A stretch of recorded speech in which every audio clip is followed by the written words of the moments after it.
In this video, we'll learn how to add an accounts payable vendor to the system.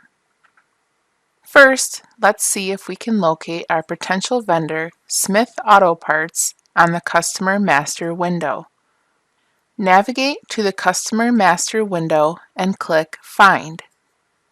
Under Last Name, let's type in Smith Auto Parts and then click OK. If multiple customer records come up in the bottom half of the search window, locate the correct one and double-click on it to load it.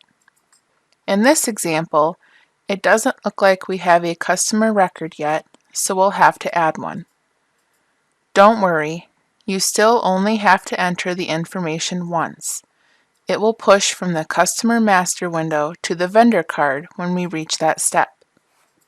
Close the search window and click Insert on the Customer Master window. Following the steps outlined in our videos on adding customers, enter the vendor's information here.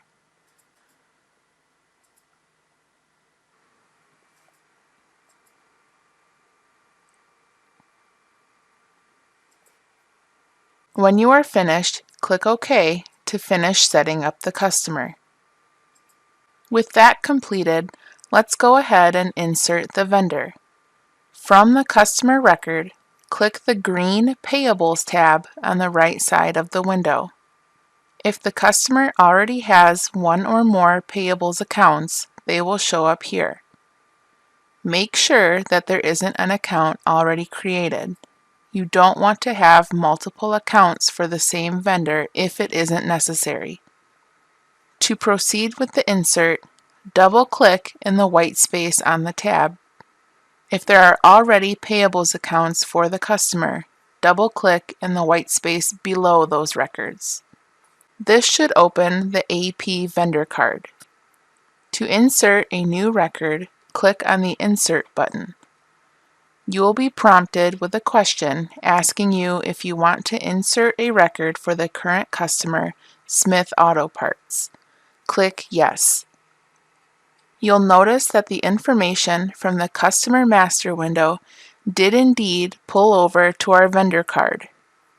Feel free to enter or change any information on the card according to the customer's needs and your office's policies, but keep in mind that at minimum, you will need to choose the GL account associated with this record.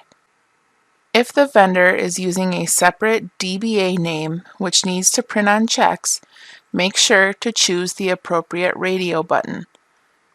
The same applies to the vendor address. If an alternative address is to be used, navigate to the Payment Info tab and enter that address. You may also want to review the Setup tab. On this tab, you can designate how the vendor is to be paid, either by check, credit card, or EFT. You can also elect to insert an account which is automatically debited when entering invoices for the vendor, as well as due date and discount information. Finally, at the bottom of the tab, you can mark the vendor as a 1099 vendor and enter their federal ID and default 1099 category.